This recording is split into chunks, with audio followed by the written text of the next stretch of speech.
Huh? That's what I'm saying. You know, my loyals, man. So I'll make sure I got y'all in the future. Bobby, I know we've only seen Brian Hoyer in one game with San Francisco, but what have you learned from him about him watching tape? I think that they're going to try to get the ball out of his hands pretty fast. They're going to do a lot of, intermediate shots. They're going to have some shots down the field. But I think it's just going to test us being able to recognize the routes and, rallying to everything that's in front of us and try to minimize all the yards after catches and things of that nature. So we just got to be real disciplined in this game. When you prepare against a coach like Kyle Shanahan, who does a lot of pre-snap motions, as a linebacker, is that like the biggest thing that you try to pay attention to the most, or is there other things that you look at that he does before the snap? I think the biggest thing is you have to check out the final formation. That they're going to do a lot of things just to kind of like mess with your eyes and mess with your discipline, but eventually the guys motioning and guys moving, they have to stop. And when they stop, it's, can you take a picture of that final formation and see, what do they like to do out of that formation? And I think we played them, a couple times last year, and we have a good grips of what he tries to do and what he likes to run, and we just gotta do our job. I think it's obviously they're gonna put some new plays in. They're gonna put a little bit of more shift and motions like that, but I think our eyes will be great. How did you feel about this last week's game? I mean, they really only hit the one big play on you guys, which was sort of a fluky thing anyway, maybe.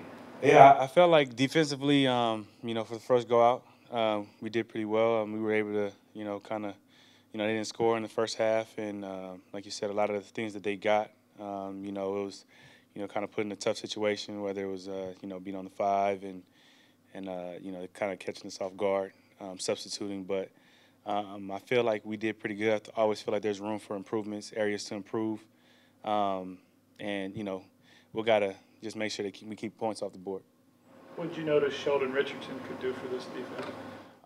It's just another piece, man. Another piece. He's, I think, if they wouldn't have held him on a couple of those plays, he probably would have got a couple sacks too. I think it just makes it really hard for the offenses to really pinpoint one guy, because you got, Mike B, you got Cliff, you got him, you got Frank, and, me and KJ. Me and KJ kind of try to sneak in there every now and then. So it's like you can't really, double team, because if you double team, you're leaving one of those guys who are pretty good, pass rushers open.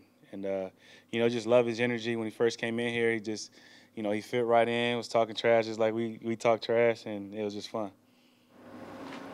Carlos Hyde had success here the last time they were in Seattle. How do you guys account for him, given he can be a threat both on the run and pass game? We just got to know, how they like to get him. They're going to try to attack us on the perimeter a little bit. I feel like, we just got to wrap them up and find them, which I feel like, over the course of the season we started doing a better job of last year, and this year we're doing a good job. And I think, we just got to find them, being aware, like, where they like to get him out. I think, looking at the plays, from last year that Shanahan ran, like they do like to flood the zone a lot. So we got to be prepared for when they try to do that. And, we just have to have our eyes right and make sure we know where he's at. He's a talented back. But I think we'll be fine. What does flood the zone mean? Huh? Flood the zone, can you explain that? It's basically where, you have a certain number of zone defenders in one area, and you try to outnumber that. So it makes you kind of challenge your discipline to make sure you see, you have to bring an extra zone defender to, where you're lacking. Is that normally with underneath throws? They caught us a couple deep passes too. They found, he did a good job finding ways to get us. Did what they do last week look like what Atlanta had done under him? Yeah, it was a kind of like a split image of Atlanta. They kept some plays that for the the team from last year that they did good at, but you could tell it's Shanahan's offense. What's Paul Allen meant for the players? What kind of environment he's set and how he is as an